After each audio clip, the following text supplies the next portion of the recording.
오늘은 사무엘하 4장 말씀을 통해서 우리가 하나님의 말씀을 함께 나누도록 하겠습니다. 사람의 마음은 갈대와 같다 이렇게 이야기도 합니다. 왜냐하면 늘 흔들리고 늘 그대로 서 있지 못하고 이리저리 움직이기 때문입니다. 그래서 다시 말하면 사람의 마음은 정말 변화무쌍한 것 같습니다. 어제 다르고 오늘 다릅니다. 또 오늘 다르고 내일 달라요. 어제 나에게 어떻게 해 주었냐에 따라서 오늘이 다르고 오늘 나에게 무엇을 해 주었냐에 따라서 내일이 달라집니다. 그래서 사람의 마음은 종잡을 수가 없어요. 그렇지 않습니까? 근데 하나님은 어떤 분입니까? 하나님은 신실하십니다. 그럼 신실하시다 말은 어떤 의미냐면 변함이 없다라는 의미입니다. 어제나 오늘 그리고 내일이 동일하시다는 겁니다. 천지 창조 때부터 시작해서 오늘 이기까지 그리고 주님 다시 오시고 영생에 이르기까지 하나님은 늘 동일하십니다. 초지일관 늘 변함없이 하나님은 우리에게 늘 함께해 주셨다라는 거예요.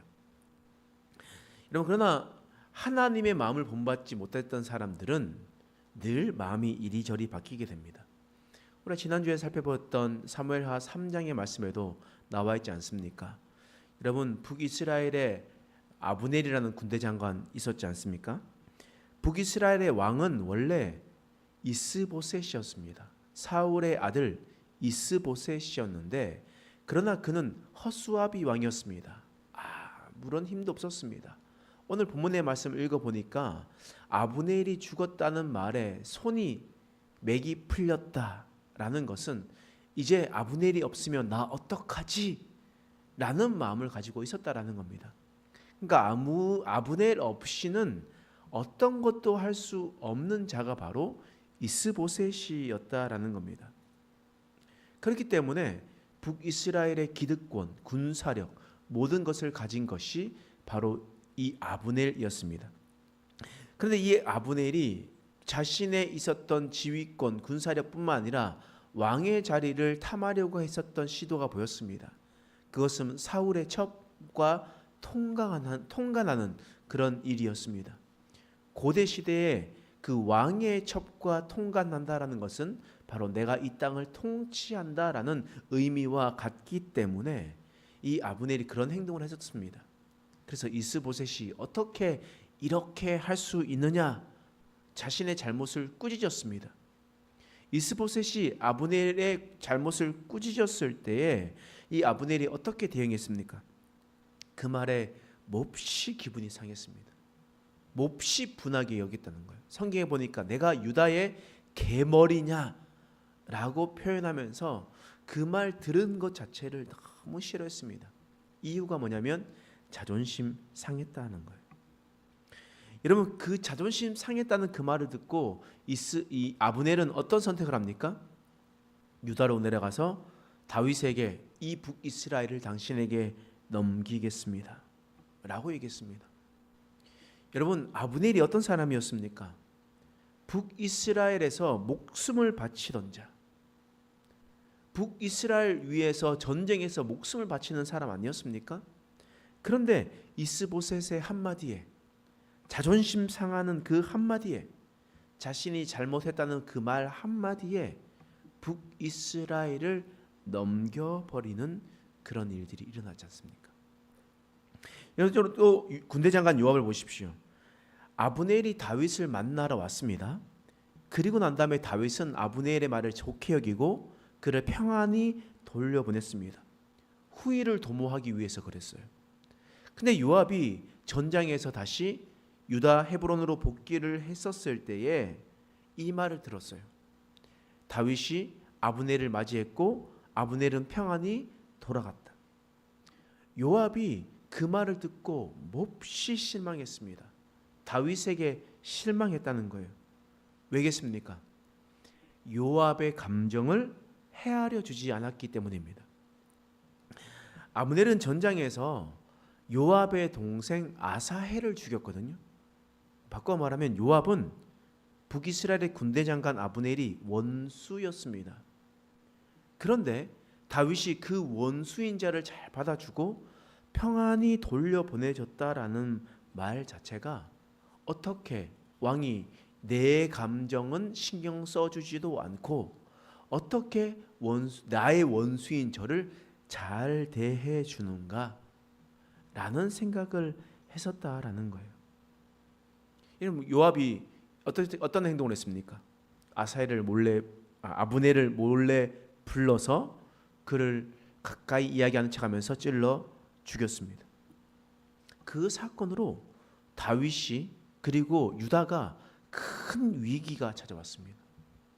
다윗은 북이스라엘 사람들의 신뢰를 잃어버릴 뿐 아니라 유다도 그것을 통해서 쉽게 피 흘리지 않고 통일 이스라엘 왕국을 건설할 수가 있었는데, 그런데 요압이 자신의 감정을 헤아려 주지 않는다고 이스라엘의 위기, 유다의 위기를 찾아오게 만들었다는 겁니다. 여러분, 지금 요압이 어떤 사람입니까?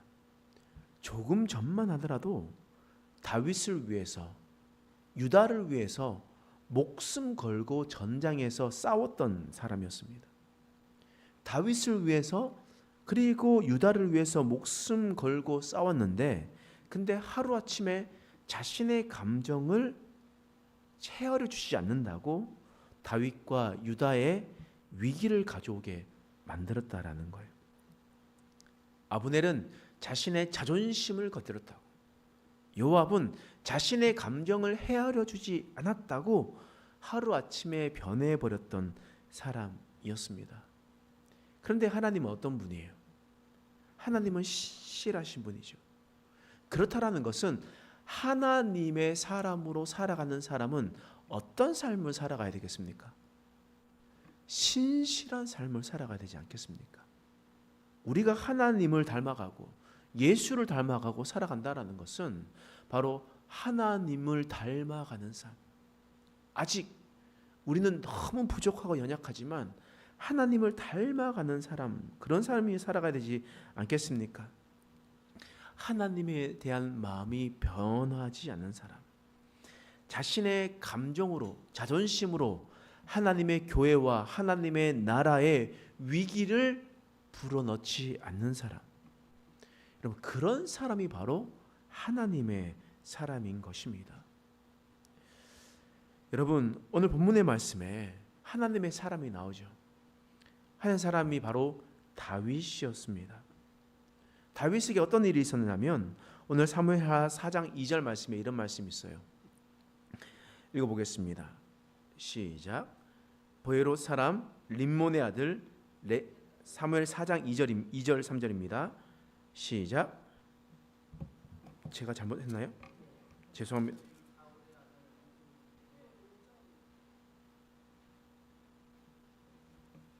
네. 죄송합니다. 5절 6절 제가 이거 잘못 썼어요. 5절 6절입니다. 죄송합니다. 자, 컷. 자, 5절 6절 가겠습니다. 시작.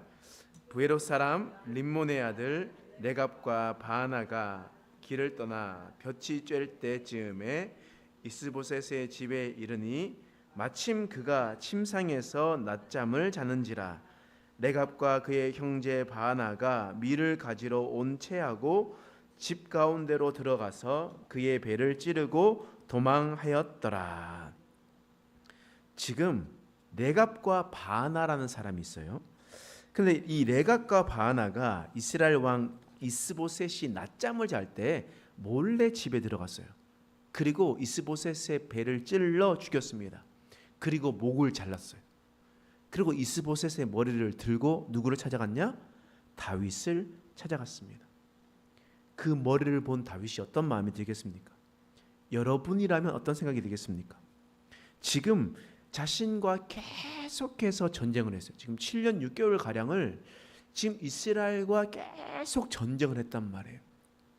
그러니까 이스라엘 왕의 머리가 내 앞에 있다라는 것은 이제 이스라엘의 우두머리가 없다라는 뜻입니다. 특히나 지금 상황이 그 북이스라엘의 군대 장관 아브넬이 없는 상황이에요. 그리고 또 그곳에 있는 왕 이스보셋이 사라진 상황입니다. 이제 다윗은 한 지파만 다스리는 것이 아니라 12지파 온 이스라엘, 통일 이스라엘을 건설할 수 있는 그런 시대였다라는 거예요. 그런 상황이었다라는 겁니다. 여러분, 그런 상황에 놓여 있으면 여러분 어떻게 하겠습니까? 야, 이제 나는 권세를 질 수가 있다. 나는 이제 더 큰 물로 나아갈 수 있다. 이런 생각들을 할 수도 있잖아요. 그런데 다윗은 어떤 생각을 합니까? 여러분, 사울이 길보아산 전투에서 죽었던 것 여러분 기억나시죠? 그때 다윗이 사울 왕을 죽였다고 쫓아와서 거짓말한 아말렉 사람을 어떻게 했습니까? 죽였죠. 이유가 무엇이겠습니까? 네가 어떻게 하나님의 기름 부으심을 받은 그 왕을 죽일 수가 있는가라는 겁니다. 그 사람이 거짓말했어도 너는 죽어 마땅하다라고 이야기를 했던 겁니다. 그리고 오늘 본문의 말씀에 잠자고 있었던 이스보셋을 집에 몰래 찾아가 찔러 죽이고 목을 베어 가지고 왔었던 그 사람들을 어떻게 했습니까? 돌아왔다고, 네가 그들을 죽여왔다고 기뻐하고 내가 다스리는 땅이 넓어졌으니까 좋아했습니까? 그렇지 않았어요. 오늘 말씀 10절 11절 말씀 읽어보겠습니다. 시작. 전에 사람이 내게 알리기를 보라, 사울이 죽었다 하며 그가 좋은 소식을 전하는 줄로 생각하였어도 내가 그를 잡아 시글락에서 죽여서 그것을 그 소식을 전한 가품으로 삼았거늘 하물며 악인이 의인을 그의 집 침상 위에서 죽인 것이겠느냐? 그런즉 내가 악인의 피 흘린 죄를 너희에게 갚아서 너희를 이 땅에서 없지하지 아니하겠느냐 하고. 여러분, 다윗은요 이스라엘 왕 이스보셋이 죽었다는 말을 듣고 기뻐하지 않았어요. 통일 이스라엘 시대를 열 수 있게 되었다라고 생각하면서 정말 흥분하지 않았습니다. 다윗은 오히려 이스보셋을 죽인 레갑과 바나를 죽였습니다. 벌하였습니다. 다윗은 지금 자신에게 찾아온 감정과 자존심과 이 상황을 놓고 일희일비하지 않았습니다. 그 이유가 무엇이겠습니까? 하나님의 사람이었기 때문입니다. 신실하신 하나님을 닮았기 때문입니다. 그래서 하나님의 마음으로 살아가다 보니까 이랬다 저랬다 하지 않는 겁니다. 하나님의 뜻대로, 하나님의 명령대로, 신실하신 하나님의 뜻대로 똑같이 살아갔다라는 거예요. 자신의 자존심 내세우지 않았어요. 자신의 감정 내세우지 않았습니다. 그것으로 하나님의 나라의 위기를 찾아오게 하지 않았다라는 겁니다. 여러분, 그렇다면 우리는 어떤 삶을 살아가야 되겠습니까? 우리도 마찬가지 아니겠습니까? 우리의 삶이 사실 매일매일 변화무쌍합니다. 우리의 감정으로, 우리의 자존심으로, 우리의 가정과 직장에서 사람들을 그렇게 대하고 있습니다. 그리고 하나님과 하나님의 교회를 그렇게 대하고 있습니다. 그 오락가락하는 그 행동들로 말미암아 하나님의 나라, 점점 넓혀져 가야 될 하나님의 나라의 위기가 찾아오지는 않습니까? 내가 내 감정과 자존심을 내세우면서 하나님의 교회에 어려움을 찾아오게 하지는 않냐는 말입니다. 여러분, 다윗과 같이 하나님을 닮아가는 자가 되길 간절히 소망합니다. 예수님을 닮아 살아가면, 신실하게 변함없는 모습으로 주님을 바라보며 나가면 우리는 하나님이 원하시는 그 뜻대로 살아갈 수가 있을 것입니다. 그러나 반면에 내 감정대로 내 자존심을 더 내세웠다가는 바로 요압과 아브넬과 같이 이스라엘의 위기를 찾아오게 하는 그런 일 있을 수밖에 없게 될 것입니다. 오직 하나님을 바라보고 신실하시는 하나님을 닮아 살아가는 저와 여러분 되시길 간절히 축원합니다. 기도하겠습니다. 하나님, 오늘 말씀을 통해서 우리를 깨닫게 해주시니 감사합니다.